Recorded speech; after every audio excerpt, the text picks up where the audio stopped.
Us tout le monde, c'est Ansei, j'espère que vous allez bien. On se retrouve aujourd'hui pour parler ensemble de Dragon Ball Super épisode 85. Alors veuillez m'excuser pour ma voix un petit peu cassée, je suis un petit peu malade mais rien de méchant. Comme d'habitude, je commencerai la vidéo en vous proposant mon avis sur l'épisode 85.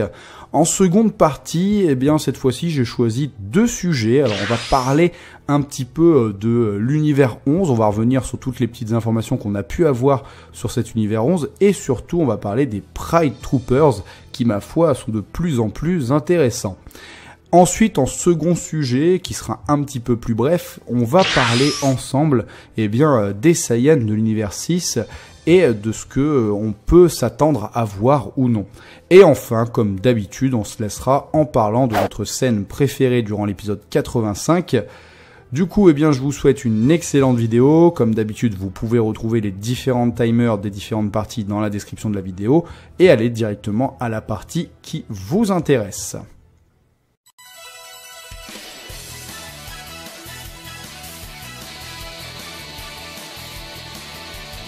Épisode 85 les amis, donc je suis assez curieux d'avoir votre avis sur cet épisode. Pour ma part, je suis plutôt mitigé, je dois dire que j'ai eu quelques déceptions avec cet épisode et en même temps, il y a pas mal de petites choses qui m'ont beaucoup plu, donc je trouve que c'est un épisode plutôt moyen. En fait, on va commencer par les déceptions. J'étais assez déçu finalement du cas Boo, en fait, de la rencontre avec cette nouvelle forme de Boo. Alors peut-être parce que j'avais un petit peu trop la hype sur ce Boo, on en avait parlé donc tous ensemble avec la preview donc de cet épisode 85, et c'est vrai que quand on nous montrait cette nouvelle forme de Boo, voilà, moi, les questions dans ma tête fusaient, on avait pas mal débattu tous ensemble, c'était plutôt cool. Et c'est vrai qu'on avait tous plus ou moins, j'ai l'impression quand même, la hype de se dire, waouh, quelle capacité il va avoir, est-ce qu'il va être plus puissant, tout ça. Et comment il a eu cette transformation aussi, finalement, comment il a fait pour changer aussi vite. Bon, au final, tout ça reste très flou, hein. Tu sais qu'il s'est entraîné à fond depuis qu'ils sont revenus, des matchs préliminaires, on va dire. Donc, il y a 24 heures, tu vois, il s'est entraîné à fond, il a obtenu ce score beaucoup plus athlétique, pour le coup, beaucoup plus badass aussi, hein. Il a un côté très super beau, finalement. Mais voilà, ça reste super flou. Au niveau de ses capacités, on voit pas grand-chose, quoi, hein. Hormis des dires de Goku qui dit qu'il est plus rapide, plus puissant, et qu'il le considère comme un génie du combat. Et voilà, c'est tout. Donc le combat en plus c'était pas ouf. Mais c'est vrai que quand tu ressors d'un combat Goku-Krillin, donc il y a quand même un gouffre entre Goku-Krillin, on en parlait la semaine dernière, et qui a donné un combat que je trouvais vraiment génial, j'avais vraiment pris mon pied à le regarder. C'est vrai qu'ici, pour le coup, le combat Boo-Goku, j'ai l'impression qu'il était fait parce qu'il fallait être fait. Donc il m'a pas généré plus d'émotions que ça. Alors après c'est peut-être que voilà, moi ça m'a pas parlé, il y en a peut-être d'autres ça vous a parlé, et du coup je suis curieux d'avoir votre avis là-dessus, hein. Mais moi il m'a pas trop parlé ce combat, voilà, j'ai l'impression que c'était vraiment fait pour être fait, et j'étais un petit peu déçu de pas en savoir plus que ça sur cette forme de Boo et sur ce que ça implique. Mais après je me dis, faut pas non plus trop se centrer là-dessus, puisqu'il faut peut-être quand même qu'il garde quelques cartes en main, j'ai envie de dire, pour la suite de l'aventure, et que s'il nous balance tous les détails tout de suite, tout ça, du coup, c'est vrai que c'est moins intéressant. Donc, ça se trouve, on en apprendra plus durant le tournoi, on verra un peu plus les capacités de Boo durant le tournoi. Après, reste à savoir s'il aura réellement cette forme pendant le tournoi, parce que à la fin du match contre Goku, il semble complètement vanné, complètement épuisé, et je vous avoue que je peux pas m'empêcher de me faire la remarque que ça se trouve c'est juste là passager cette forme, et qu'en fait arrivé au tournoi on va te dire avec la fatigue, je sais pas, c'est devenu un gros tas, parce qu'après tout il a changé en 24 heures, il reste 37 heures avant le début du tournoi. Voilà, hein, ça se trouve le Boo qu'on voit là va pas du tout être comme ça pendant le tournoi, donc mystère, on verra bien. En tout cas je le trouve assez classe. Par contre du coup quand il parle, entre son physique et sa voix il y a un gouffre quand même, mais c'est Boo quoi après, hein.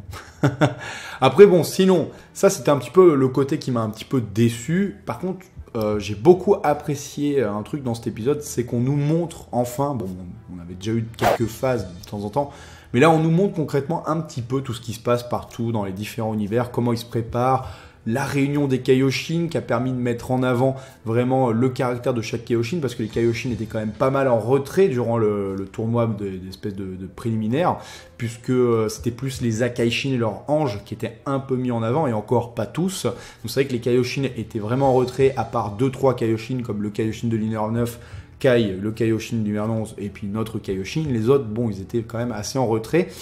Du coup, ça c'était cool de eux les voir mettre en avant, de voir du coup un peu plus l'univers 11 qui semble être vraiment l'adversaire, on va dire principal enfin les adversaires principaux plutôt de ce tournoi. Donc sympa aussi de voir un peu, d'en apprendre plus et de voir un peu le fonctionnement des Pride Troopers. Pour tout ça, l'épisode m'a un peu plus plu. Après voilà, c'est clairement pas l'épisode qui m'a le plus fait vibrer.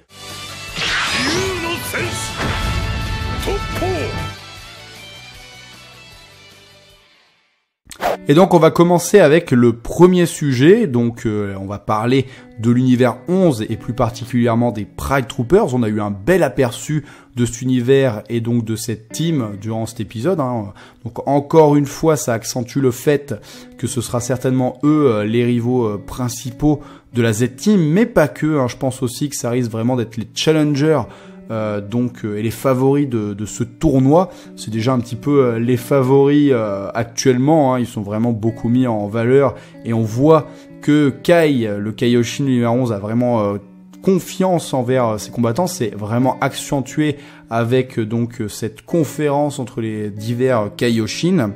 Alors d'ailleurs c'était assez sympa de voir une nouvelle fois mis en avant le comportement de Kai, donc au travers de cette réunion des Kaioshin qu'il avait proposé. Alors d'ailleurs son plan, je m'attendais absolument pas à ça, je m'attendais à un complot justement contre l'univers 7, une sorte d'alliance entre les divers univers pour évincer l'univers 7, et finalement pas du tout. J'avoue avoir été très surpris, finalement ça reste crédible par rapport à ce qu'on nous montre de l'univers 11. C'est-à-dire on nous montre un univers vraiment où la justice est très importante, un univers qui se veut juste, un univers fier de ses combattants et de ses valeurs, visiblement. Donc c'est vrai que du coup, un Kai qui aurait proposé une alliance contre l'univers 7, un peu d'une sorte de tricherie, ça aurait été moins crédible, et du coup, ce qu'il propose reste vraiment crédible avec cet univers, c'est-à-dire qu'il voulait essayer effectivement d'allier les Kaioshin, mais pas pour évincer l'univers 7, mais bel et bien pour aller à la rencontre de Zeno et l'inciter à changer ses règles, et autoriser leur survie s'ils arrivaient à améliorer par eux-mêmes le niveau des mortels de leurs différents univers. Bon, c'était sans compter le fait que les Kaioshin sont un peu à l'image des Akaishin, ils s'entendent comme chien et chat. On peut le voir avec les archétypes comme le Kaioshin de l'univers 9 qui a un petit peu les muscles, le Kaioshin de l'univers 3 qui a un petit peu la tête, et du coup ils s'entendent pas. Après, au milieu de tout ça, t'as les personnages assez hautains, t'as ceux qui s'en foutent complètement, et t'as ceux qui ont compris d'entrée de jeu que ça ne fonctionnerait pas. Du coup, Kai, au milieu de tout ça, reprend son côté un petit peu hautain, un petit peu supérieur. Il a quand même ce air un peu supérieur qui peut être un peu agaçant.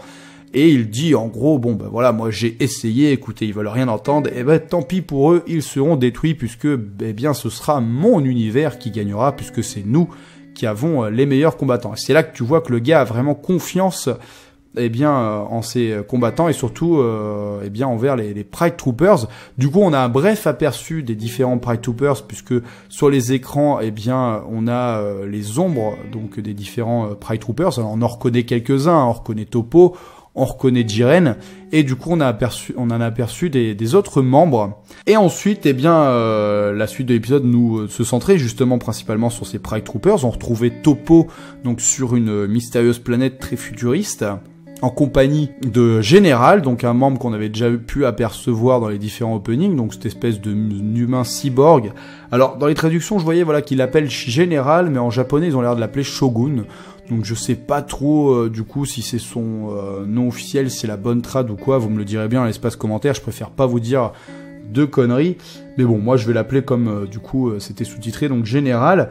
Et on rencontre plus tard l'un des personnages qui me tardait le plus de découvrir, c'est Dispo.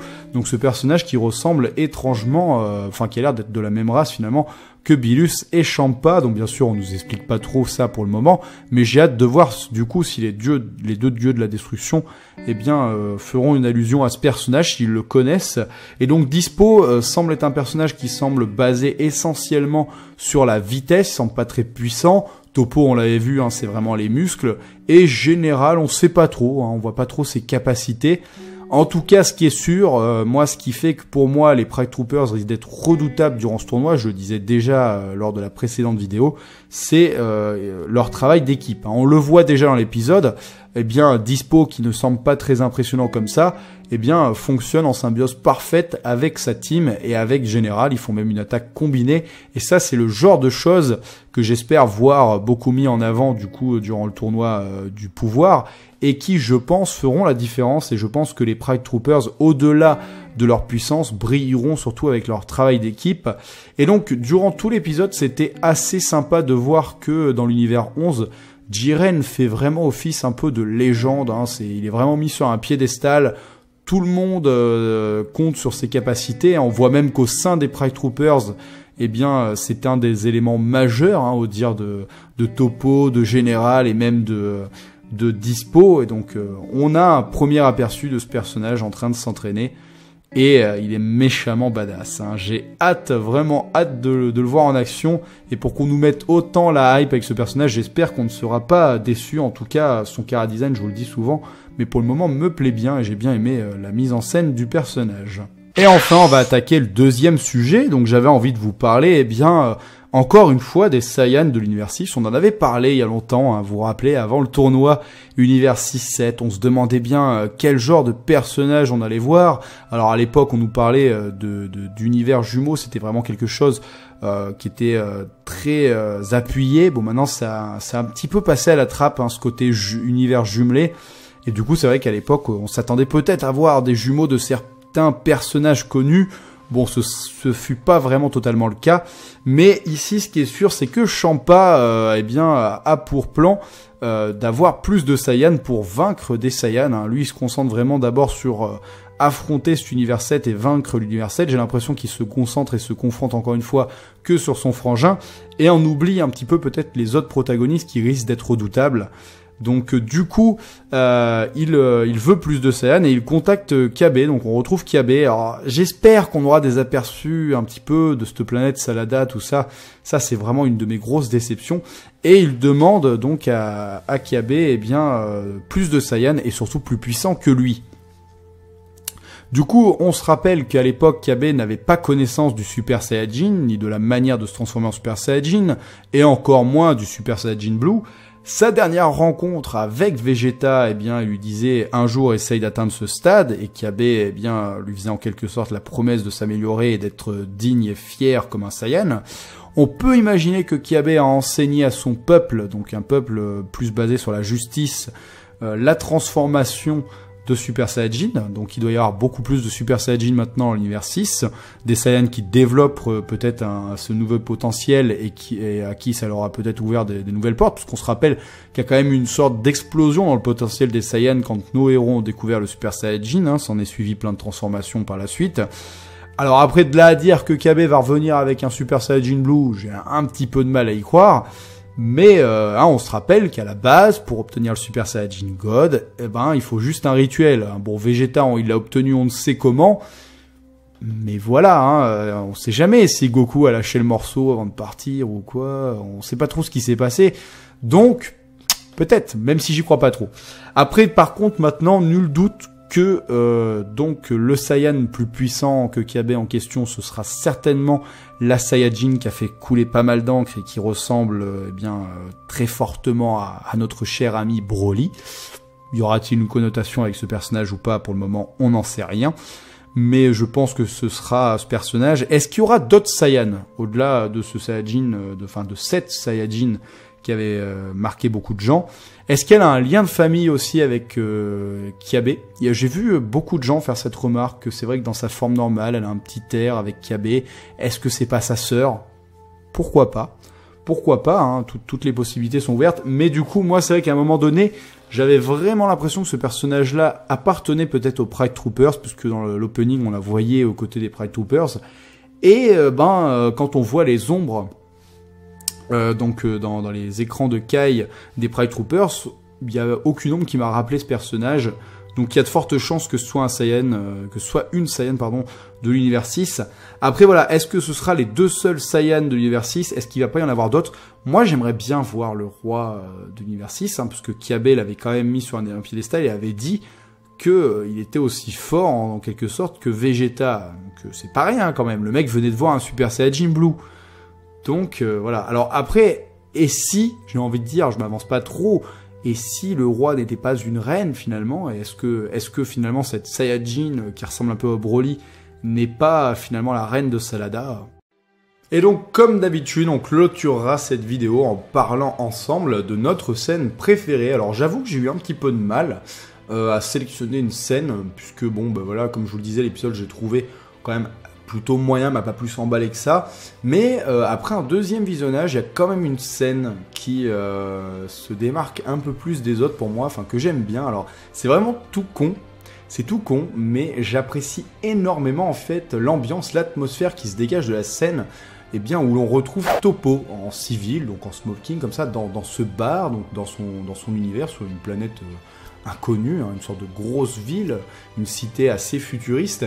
Et en fait, j'adore bien l'atmosphère qui se dégage de la scène où Toppo est en train de manger tout seul comme ça, et il médite un petit peu sur cette rencontre qu'il a faite contre Goku, donc en Super Saiyajin Blue Kaioken.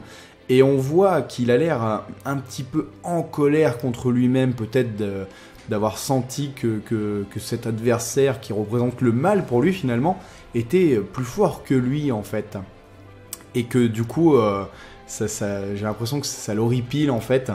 Et j'aime beaucoup en fait, voilà, toute cette atmosphère, tout ce qui se dégage de ce moment-là, et même ce qui en suit après, quand il y a donc son collègue, le général, qui le retrouve et lui dit qu'il ne devrait pas avoir un air aussi sérieux, aussi finalement en colère, puisque c'est pas l'image qu'il doit donner. Ils sont censés être un symbole, le symbole du héroïsme, de la paix un petit peu, c'est un petit peu ce qu'il essaye de lui dire. Et du coup, j'aime beaucoup le débat, puis j'aime bien cette ambiance un peu comics en fait, qui se dégage finalement de tout ce passage-là, en gros super-héros avec leurs bracelets, donc on comprend voilà, qu'ils ont leur alerte comme ça, il y a un danger imminent, peut-être qu'en plus ils peuvent se transformer comme ça, voilà, leur tenue, un peu à l'image de Grace Human. Donc du coup, c'était plaisant en fait, j'ai beaucoup aimé ce passage.